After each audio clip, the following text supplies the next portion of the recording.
Right, okay, so the sun has suddenly started to come out, so that's why there's this weird glow to my face. It's a glow. I'm aglow with pain. What? Okay, so that was me setting up the camera. Now let's see if I can talk at a normal volume because my mom's home and I don't really want to hear me filming. Also, I've stolen Lila's mirror light again, and she's not here. She's at school right now. So Lila, if you see this anytime later today, thank you. I've stolen your light. I got nothing. Let me try again. Hello, and welcome to IB Helpline, where we tell you how to do things, but not really because we don't know how to do things either.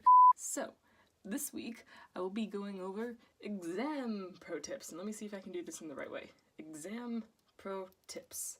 As you can see, I'm still at home, so henceforth still bad quality camera because I still am using my phone. I'm very sorry. And also, I can't read what's on my computer. Why is the font so small? Right, okay, I know what I'm gonna say now. So, step one. Before you start any kind of exam, no matter if it's exam-based or question-based or like multiple choice-based, what you should be doing is you should be planning. Yes, I know. Hate me like you hate your teachers. Actually, no, please don't hate me. I need friends.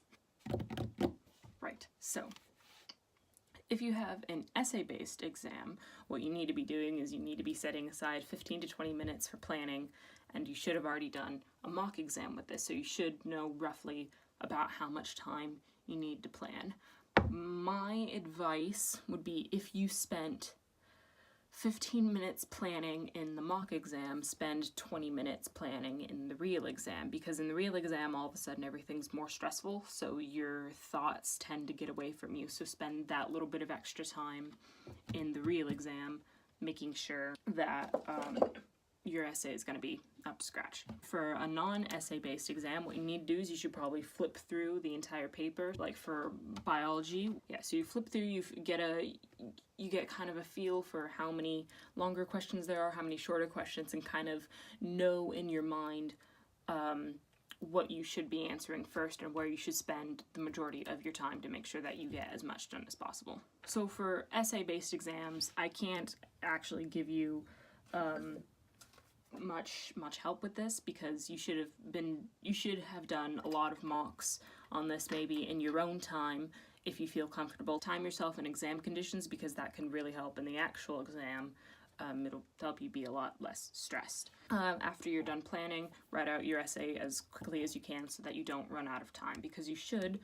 I think most essay-based exams are 2 hours. So if you spend 15 to 20, even 30. 30 would be, I say, max where you cap it at planning.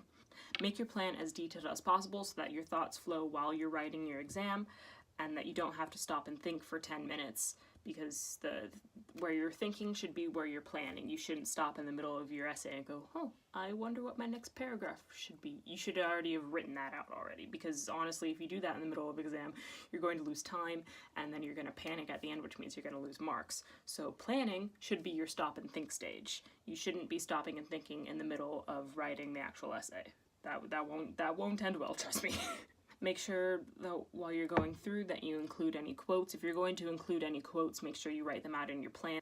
Write out your quotes, maybe even before your plan, because then, what you should do before you go into your exam, refresh all your quotes in your mind, have them on like a little note card or something, and then as soon as you get into the exam and they say you can begin, write out the quotes that you plan to use at the top of your plan, and then put them into your essay, because then you won't be worried halfway through the exam like, oh my gosh, what did this important person say? So you already have the quotes there, and it'll save you a lot more time in the actual exam. Make sure you've got an introduction, your body paragraphs with the argument, and a conclusion.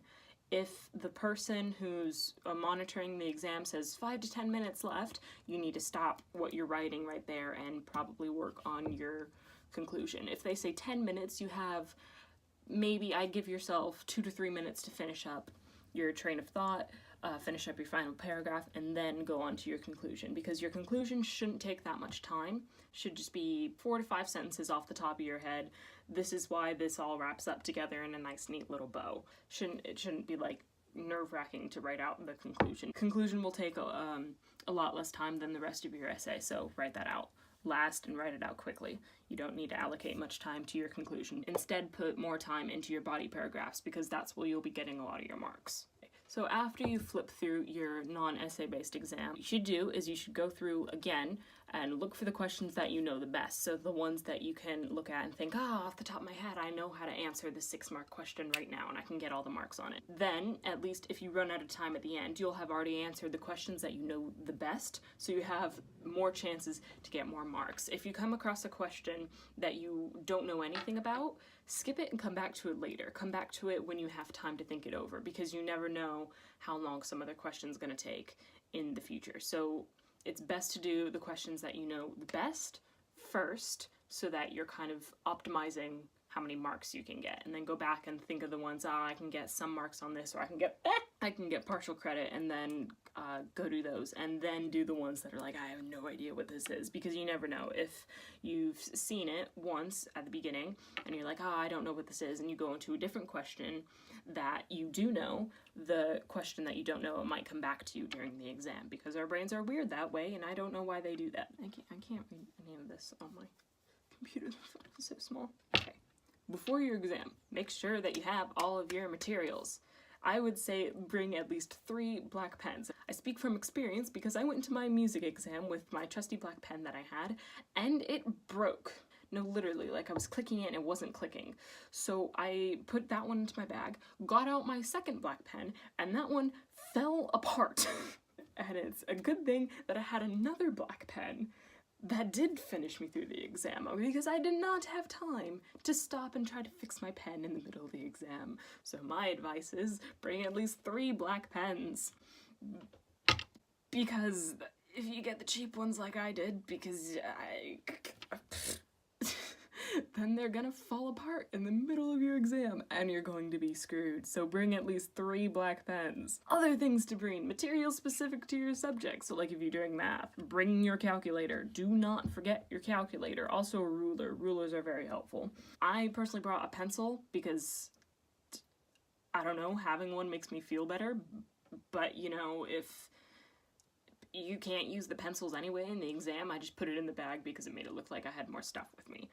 Because, I don't know, maybe nix the pencil. Bring one if you want to, but I don't think you need it. Also, make sure that you have a clear pencil case. You can get one of these at your local grocery store or just a stationery store. You can get them for a pound, or a dollar. You can get them for $1 or a pound or whatever currency you're in. You can get them really cheap. Also, a clear water bottle. This does not count as a clear water bottle. Give me a second.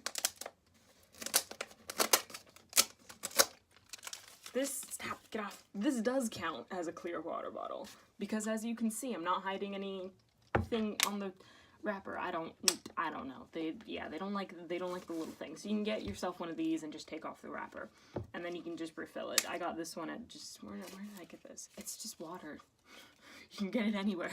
Get it when you get your pencil case. Do not bring any of your note cards. You can bring them with you to the exam door, but make sure that you do not bring them inside. No phones, no of those smart watches, and no note cards. Don't bring any of those things, because you will be in a lot of trouble.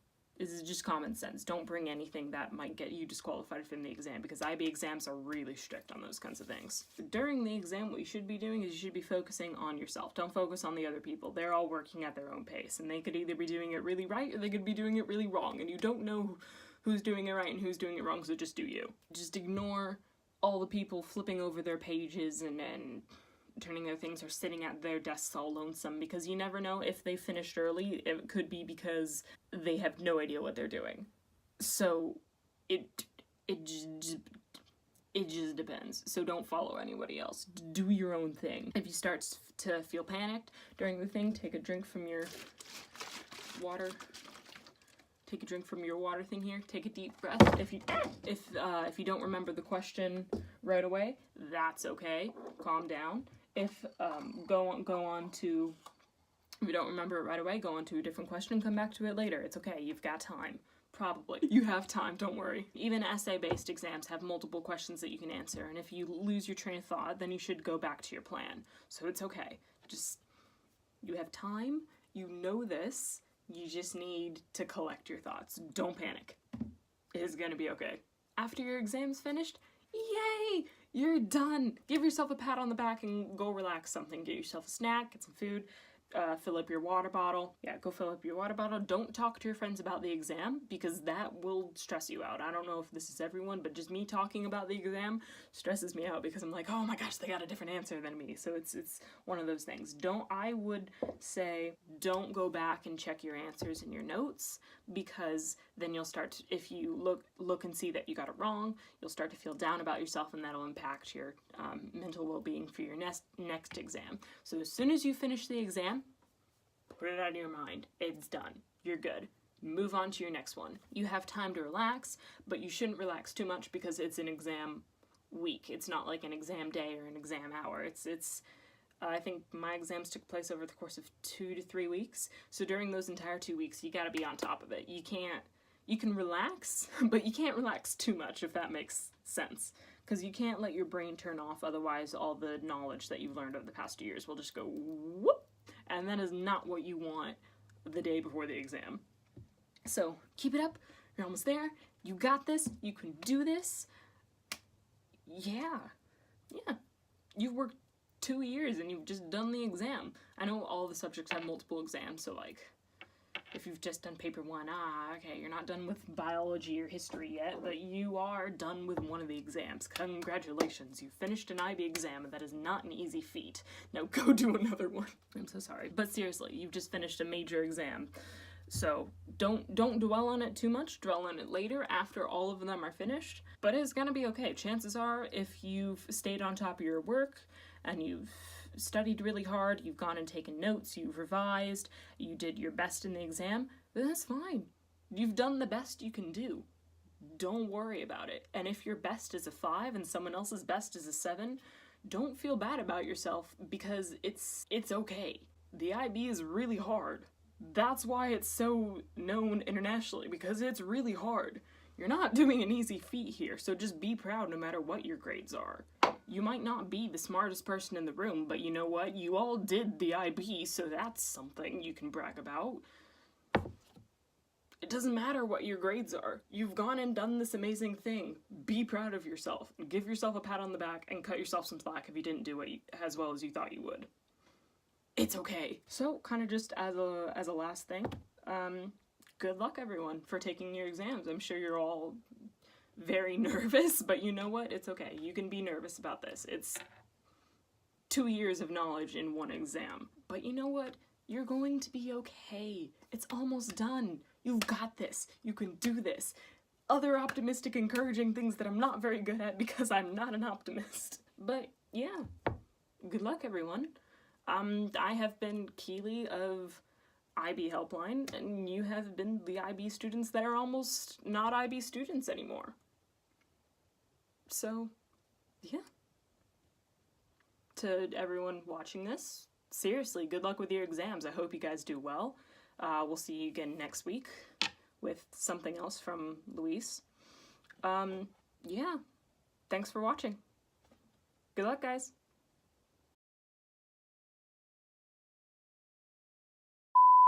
In any case, if you have an exam-based exam, my brain's not here today. I don't know where it's gone, but it's not here. It's in this little unicorn right here that I have. He poops glitter.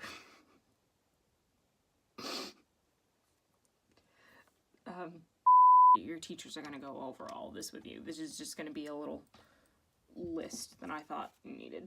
Okay, a clear... Whoa. This is our channel mascot right here. But yes, this is our channel mascot as dedicated by me as of right now. So, yeah, just gotta put that away.